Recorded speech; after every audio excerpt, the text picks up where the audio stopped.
काटशिर्डी फाट्याजवळ गोयगाव म्हणून गाव आहे. त्या ठिकाणी आपण जे इथं मराठवाड्यातलं सर्वात मोठं जे बोर गोट फार्म आहे त्या ठिकाणी आपण जे इथं भेट दिलेली आहे.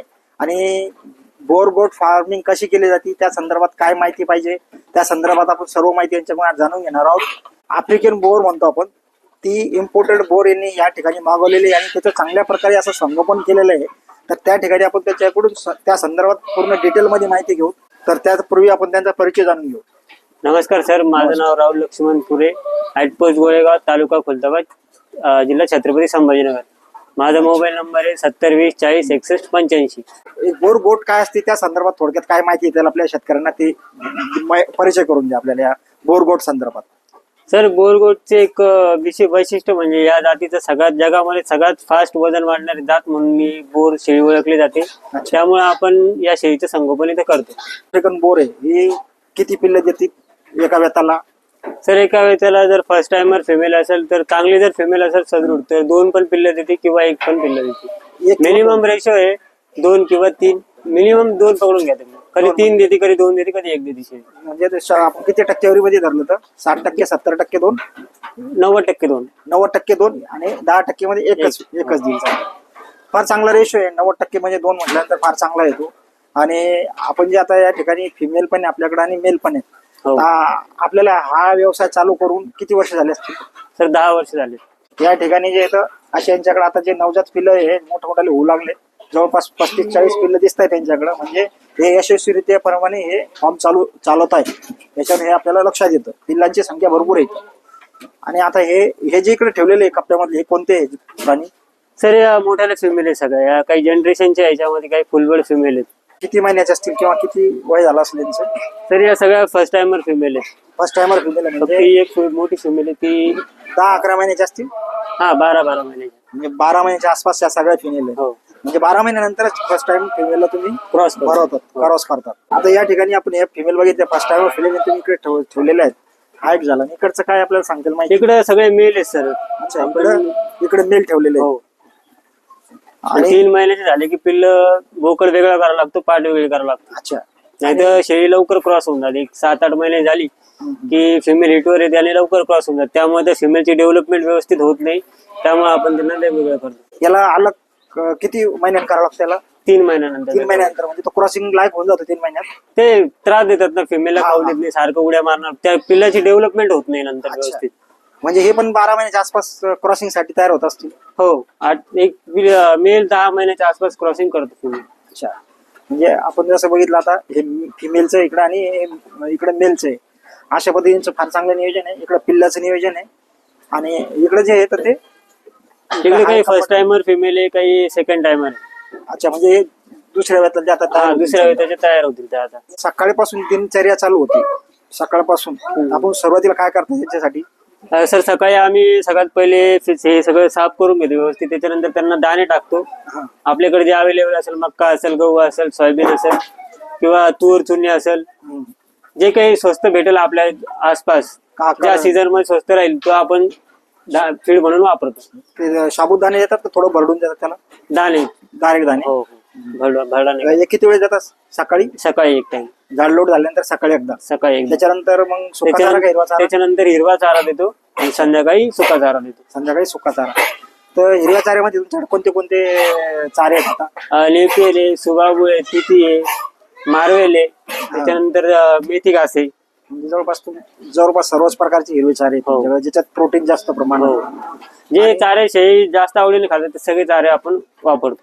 किती एकर क्षेत्र लावलेलं आहे चाऱ्यासाठी? 4 एकर मध्ये पूर्ण चारा आहे. 4 एकर यांनी चाऱ्यासाठी क्षेत्र ठेवलेलं आहे आणि 200 शेळ्या आहेत. म्हणजे फार चांगलं नियोजन आहे. म्हणजे कमी पडूच शकत नाही.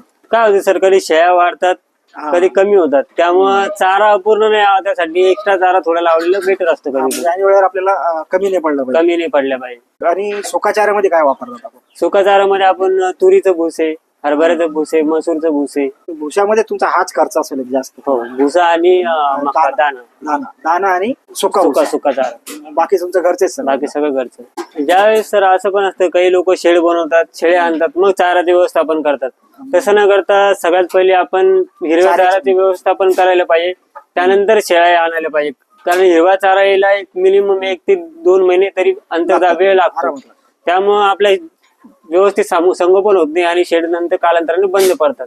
बरोबर आहे. म्हणजे चाऱ्याचं नियोजन नसल्यामुळे बंद पडतात.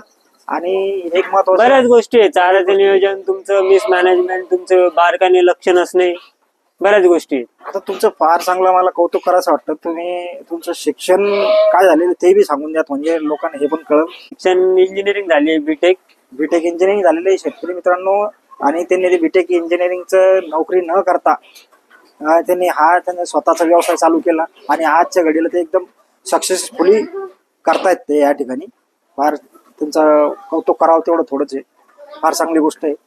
आणखी हे एक झालं. आणि जे याच्यामध्ये आजाराचं प्रमाण कसं वाटतं तुम्हाला? म्हणजे काटक आहे शेळी ही जात. सर खूप काटक आहे, आजाराचं प्रमाण खूप, म्हणजे 99% आजारी पडतच नाही शेळ्या. म्हणजे जे 1-1.5%, 2% जर तुम्ही प्रॉपर व्हॅक्सिनेशन केलं, जर सगळ्या प्रॉपर नियोजन केलं तर शेळी आजारी पडत नाही सर. तुम्ही कोणतं व्हॅक्सिनेशन करता? आपण ET करतो, PPR करतो, FMD करतो, HS करतो. म्हणजे पूर्ण व्हॅक्सिनेशनच असतं तुमचं माल? हो, पूर्ण. आपण विदाउट व्हॅक्सिनेशन कोणालाच देत नाही सर पिल्लं. तुम्ही स्वतः करता बाहेरून डॉक्टर येतो? मी स्वतः करतो. अच्छा, तुमची स्वतःची सगळी प्रॅक्टिस झालेली. हो. या जर गोष्टी आपल्याला जमल्यात तर थोडंफार बेसिक नॉलेज तरी माणसाला पाहिजे, कारण की डॉक्टर येईपर्यंत तेवढा वेळ जातो. बरोबर आहे. कारण आपण फोन केला डॉक्टर अवेलेबल नसतो, ते बाहेर व्हिजिटला असतात किंवा बाहेर गावी गेलेले असतात. तोपर्यंत आपल्याला एक प्रथम उपचार तरी यायला पाहिजे, तेवढं तरी आपल्याला नॉलेज पाहिजे. त्यामुळे मग आपण लॉस कमी होतो त्यामुळे आपला. तर फार चांगलं नाही मॅनेजमेंट केलेलं आहे. स्वतः बी कोणाच्या जास्त भरोशावर अवलंबून न राहता स्वतःला ते ट्रीटमेंट बी करतात. फार एखाद्या वेळेस गरज पडली तर डॉक्टर येत असेल. हो. शेतकरी मित्रांनो, तो इलेक्टेड शेडवरती त्यांनी कसं नियोजन केलेलं आहे, त्या ठिकाणी वेगळा स्टॉक आहे त्यांचा. आणि आता हा जो आहे तो जमिनीवरचा आहे, हा त्यांचा शेड. तर या ठिकाणी आपण यांचं काय नियोजन ते बघू. तर आपण या ठिकाणी हा जो नियोजन केलेलं इथं कसं कसं नियोजन केलेलं आपण? सर इथे सगळ्या मोठ्या फॅमिली आहेत, ज्या दुसऱ्या तिसऱ्या वेतन शेळ्या आहेत त्या सगळ्या इथे खाली. अच्छा.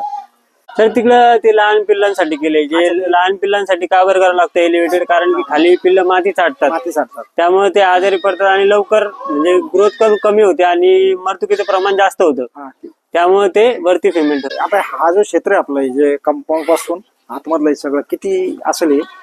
सर हे 35 बाय 50 शेड आहे. 35 बाय 50 शेडमध्ये तुमचं जवळपास 200 शेळ्यांचं नियोजन होतं. फार चांगलं मॅनेजमेंट केलेलं आहे तुम्ही. हे 35 बाय 50 याच्यात 100 शेळ्या बसतात आणि वरचं 25 बाय 40 आहे त्याच्यात 100 बसतात. त्याच्यात 100 बसतात.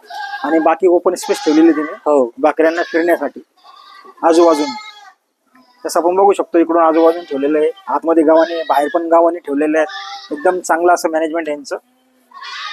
आता आपण हे एक फार चांगलं नियोजन बघितलं. हे झालंय का आपण जसं बघतो आपण की या ठिकाणी तुम्ही एक अलग अलग नियोजन केलेलं आहे, दिसून येतंय. याच्यामध्ये आपल्याला दिसतंय हे काही बाजेसारखं केलेलं आहे तुम्ही, प्लॅटफॉर्म केलेला छोटा छोटा आतमध्ये. याचं काय कारण असेल? सर याचं कारण असं आहे की ज्यावेळेस आता तरी उन्हाळ्यात काही त्रास नसतो शेळ्यांना बसण्यासाठी, पण पावसाळ्यात काय होतं, जागा जमीन ओली होते. जमीन ओल्या झाल्यानंतर शेळी खाली बसत नाही. बरोबर. ते शेळी जे लघवी करते ते पूर्ण ओला राहतं, त्याच्यामुळे शेळी खाली बसत नाही. शेळ्या कधीच ओल्या जागेमध्ये कोणती शेळी बसत नाही. त्यामुळे शेळ्या काही वरती बसतात आणि काही चारा खायला असतात, ज्या उठतात ते त्याच्यावर बसतात. तर बाहेरच्या गावांची हाईट जास्त आहे, कारण काय शेळ्यांना थोडाफार आपल्या एक बंदिस्त असल्यामुळे त्यांचा व्यायाम होत नाही. त्यामुळं थोडस हालचाल शेळ्यांची हालचाल होण्यासाठी आपण ते थोडस उंच घेतलेलं आहे. फार चांगलं नियोजन तुमचं, सगळं एकदम काटेकोरपणे नियोजन आहे. बारखेने केलेलं आहे तुम्ही, प्लॅटफॉर्म बी तयार, त्याच्यानंतर शेड पण. आणि जवळपास तुमच्याकडे सर्व जे गोट आहे ना, तर आफ्रिकन गोटच आहे तुमच्याकडे? हो सर, टोटल आफ्रिकन गोट आहे. जवळपास 200 शेळ्या आहेत त्यांच्याकडे. शेतकरी मित्रांनो, आता आपण इथं सगळं नियोजन बघितलं. आता सगळ्यात महत्वाचं जे येतं गणित. आता आपण चाऱ्याविषयी काय काय खायला देतात त्याचाही आपण एक हिशोब लावला. सरासरी एका दिवसाचा खर्च किती होत असेल खाण्यावरती? सर तसा खर्च बघितला तर एका दिवसाचा 200 शेळ्यांना एक तुम्हाला 3000 रुपयापर्यंत खर्च येतो पूर्ण दिवसभराचा. म्हणजे तुम्ही जे इकतचा आणतात त्याचा. ठीक आहे, 3000 रुपये प्रति दिवस 200 शेळ्यांचा हा खर्च यांचा. म्हणजे लेबर चार्ज आपल्याला किती लागतं याच्यामध्ये? सर लेबर तुम्ही जर स्वतः करणार असाल तर तुम्ही आणि एक जण बाहेरचा जरी असेल तर होऊ शकतं मॅनेज.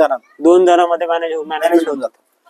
तर याला असं दिवसभरात तुम्हाला किती वेळ द्यावा लागतं असं, म्हणजे चांगली देखरेख? सर सकाळी 2 तास, संध्याकाळी 2 तास. 4 तास? 4 तास. 4 तास म्हणजे तुमचे कंटिन्यू तुम्ही चारा नाही टाकू शकत शेळ्यांना. एकदा चारा टाकला की त्यांना वेळ पण द्यावा लागतो थोडासा. ते रवंत पण करता यायला पाहिजे, थोडासा वेळ द्यावा लागतो. त्यामुळे तो मधला टाइम पिरियड असतो तो चारा काढण्यात जातो. पण तुमच्याकडे शेळ्या बघितल्यात ना, फार जबरदस्त आहे आणि इतका भक्कम आहे ना शेळ्या. किती वजन आहे ना, काही काही शेळ्या तर 70-80 किलोच्या शेळ्या आहेत त्याच्यात.